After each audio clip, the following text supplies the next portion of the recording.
One thing that I and a bunch of other really smart people who know what they're talking about say often is that live service games usually only serve to suck the life out of what was once fun about gaming, where they're built to be addicting and never-ending, trapping you in these forever grinds that end up totaling enough hours per week to qualify you for health insurance benefits. Ugh, tastes like fermented herring dipped in cat piss. But one thing that I don't see talked about enough is a certain casualty to this new grind set gaming culture, and that is the death of the custom game. So I want to take you back to my childhood for a moment. See, when I was growing up, Call of Duty was in the midst of what most people call the golden era. That's about from COD 4 all the way to Black Ops 2. An outstanding 6-year run that the combination of COD Ghost's complete faceplant in the eyes of the core community and GTA 5's insane uppercut through the entire games industry in 2013 ended once and for all. And back in those days, when a game released, outside of map packs and a few small patches that mostly were just fixing game-breaking bugs like 8 months after release, whatever you got on disc was about all you would ever get. They weren't adding in any new modes, weapons, stickers, or celebrities, okay? Whatever was listed on the back of the case, that was it. So if you were like me and had a friend group who basically made Arcaden the setting of our nightly hangout, then after a while, you're all gonna start to get bored of what's actually available in that case. And ironically, that boredom has led to some of the most fun nights I've ever had gaming, where we'd all just load into a private match and make our own fun. You know, we might start with something classic, like a quickscoping lobby, where of course, gentlemen's agreement was that the final kill cam had to be a 360, off of the top of Rust too, if applicable. But eventually we'd flow into more elaborate games, like our own duct-taped honor rules version of Infected or Gun Game. And eventually, as the golden era evolved, so too did those custom games. I'm talking throwing knife dodgeball, hide the C4, or one time we actually got an entire 10-person lobby to agree to play like it was Trouble in Terrorist Town from Gmod. Then you had games like Black Ops 1 introducing a ton of custom game options to fiddle around with,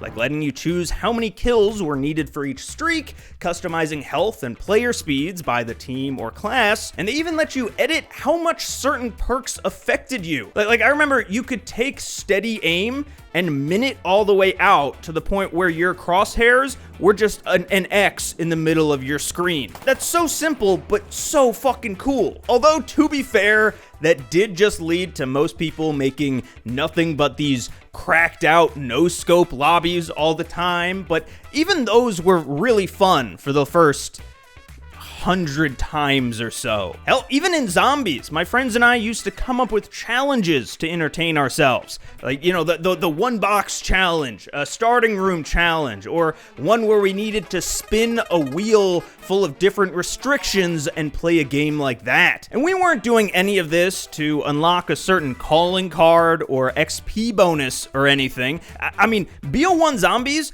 in case you forgot, they didn't even have XP. There was zero progression to that mode at all. We were just playing it for the love of the game. And of course, there's the granddaddy of custom game modes, Michael Myers, which played like a big game of hide and seek, but with knives, which is apparently not how everyone else played hide and seek as a kid. And some of these games got so popular that the devs themselves would not only recognize them, but even later add them into the game properly. Like MW3's rotating community playlist featuring first runs of future classics, like All or Nothing, Drop Zone, or Money in the Dank. We all remember Money in the Dank, right? Classic.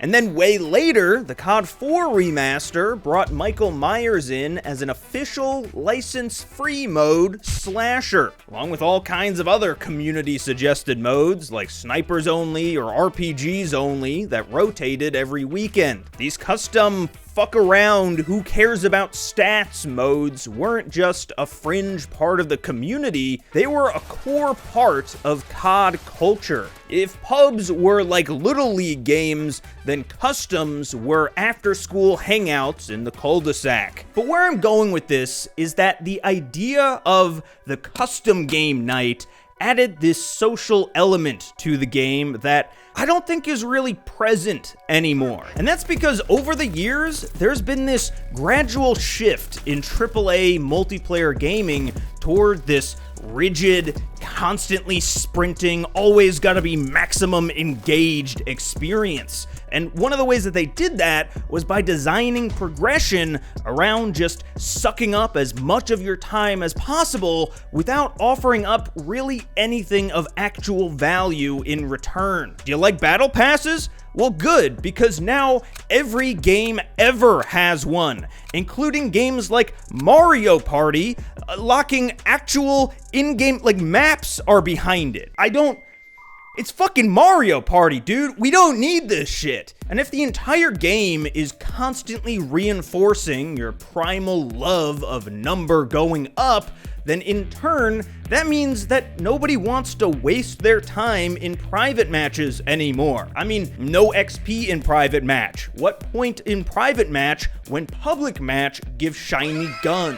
So that led to custom games being pretty much abandoned as we shifted into the jetpack era and eventually through to Warzone, where meta culture and ranked play almost took its place as the community's focus, which firmly put the game even more on rails than it was before. And unbiased player choice was more or less sanded out. It's like, oh, you finished the camos on your favorite gun? Well, now it's time to move on to this other one that makes you want to chew glass. Oh, gotta play that new game mode before it's removed forever in a week. Oh, look at that, they added a brand new gun to the game. Time to load up small map mosh pit and glaze my eyes over for 3 hours to grind enough XP to actually get it. And as far as those custom games themselves go, well, none really ever reached the heights of BO1.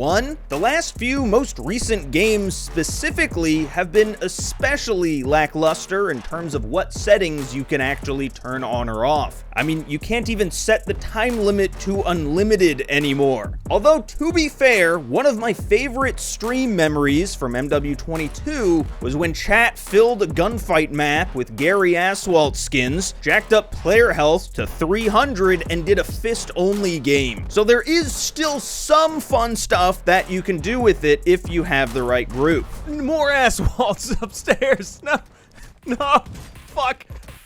And actually, while we're talking about exceptions, I would like to bring up BO4 Zombies and their custom mutations mode, which let you customize a ton about the match, like starting points, zombies difficulty, what weapons were in the mystery box, and so much more, which I would kill to get back again. But we likely never will, because the second that you can just make your own version of Cranked, then no one's gonna play their Cowabunga Cranked LTM that's themed to sell bundles and movie tickets. And actually, right after I finished recording, like, the main part of this video, they actually just brought Grief back to Zombies from BO2. But they made it only available through public matchmaking for some inexplicable reason. Like the entire fun part of Grief back in the day, at least for me, was fucking around against your friends. Hearing that reaction of your friend being like, "What the fuck, dude? You hit me with the meat."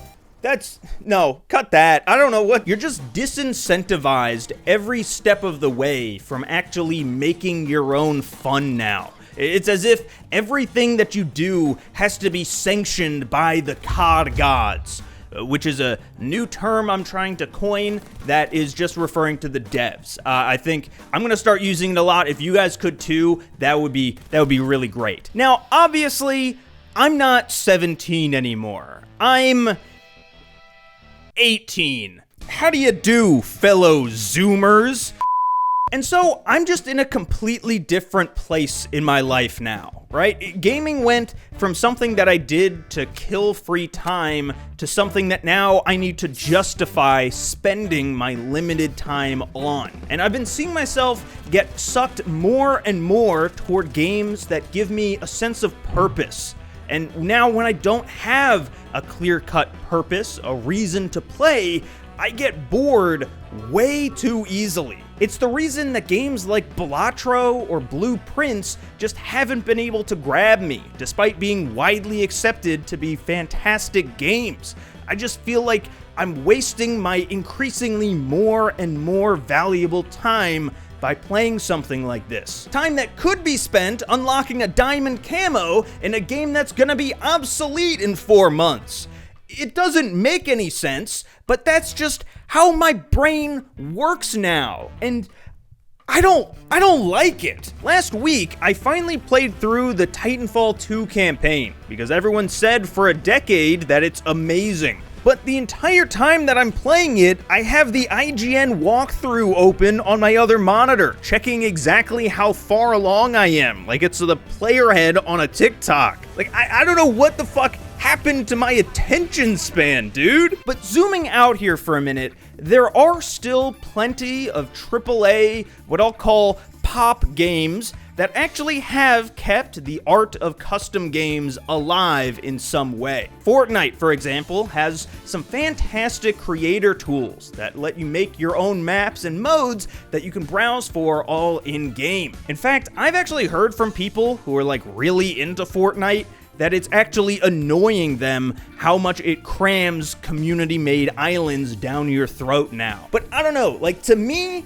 that sounds fantastic, assuming that I was in the right target demo for something like TikTok Tycoon or whatever they're doing over there, man. It's the Wild West as far as I'm concerned. And Call of Duty even has gone hard into this in the past with things like BO3 mod tools, letting the community make some genuinely incredible zombies maps that even to this day are pushing the bounds of what that mode can do. But what's frustrating is that despite everybody loving Black Ops 3 Zombies, COD continues to lean away from it because it isn't driving enough engagement and sales. But what's actually the problem with that, I hear you ask? Because this is not a YouTube video, it's a FaceTime call. Hello! As long as the player base is happy and the Steam charts are looking healthy, then who really cares? Well, to explain, I'm actually gonna share something a bit personal with y'all. In a previous video, I explained how earning my first ever mastery camo didn't actually feel rewarding to me at the time when I finally unlocked it. And I found actually a really good comment on that video that really put the feeling that I was feeling into a single word: relief. I was relieved that I didn't need to keep playing anymore. Because all of that time, I wasn't making my own fun with my friends. I was alone in my office at 3 a.m. as a 29-year-old man being hit with the faintest of dopamine runoff whenever I moved up a tier in the battle pass. It's just this addiction that I have fallen into time and time again. Not because I'm some poor sap who doesn't understand the reason that they make double XP tokens count down in real life time, but because that addiction system just works so well. And that's a cycle that you see just about everywhere that has a Wi-Fi signal nowadays. Everything just has this idea of actively trying to waste as much of your time on their service as humanly possible. Every app has a streak to maintain, notifications to swipe away, a daily digest email that you swore you unsubscribed from, but you just keep getting. Looking for a plumber, news coverage, or a casserole recipe? Well, you're gonna go with the one that's ranked highest on Google based on fluff SEO, which, believe it or not, is not something that I generally look for in a goddamn casserole. So look, my point is that nothing happens organically anymore. It's all just fed to you based on what the algorithm TM decides that you'll like, or at the very least will stop you from experiencing boredom for even a single second. But boredom is the nesting ground of creativity. Without boredom, we don't get modes like Michael Myers or Prop Hunt or even Battle Royale. Media that inspired me and was foundational to my childhood, like Red vs. Blue, just wouldn't exist if the game never let you breathe for a minute. Hell, you could argue that the entire concept of a game is built on trying to satiate that boredom. And so, yeah, I guess in that way, we succeeded.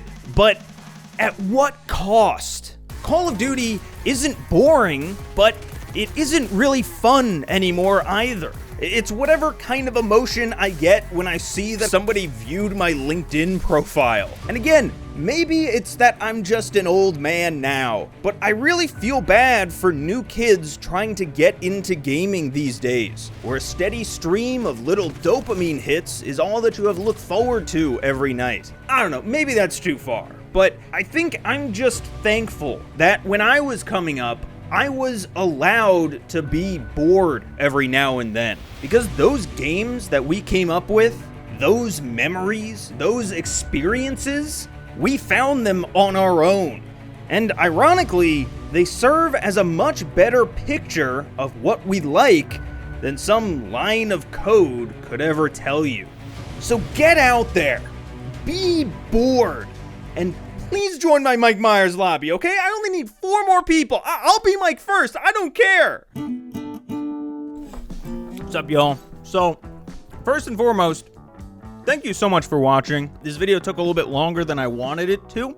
I don't know if you can tell by, like, the echo in my voice or a certain lack of all my earthly belongings behind me, but I'm moving right now, so I wasn't really able to turn this one around as quickly as I wanted it to. I hope it was worth the wait, though. I do, however, want to quickly thank all of our channel members. Y'all are listed everywhere all around me right now. Thank you so much. I really appreciate your support. If you want to become a channel member, hit that join button down below. More videos coming soon.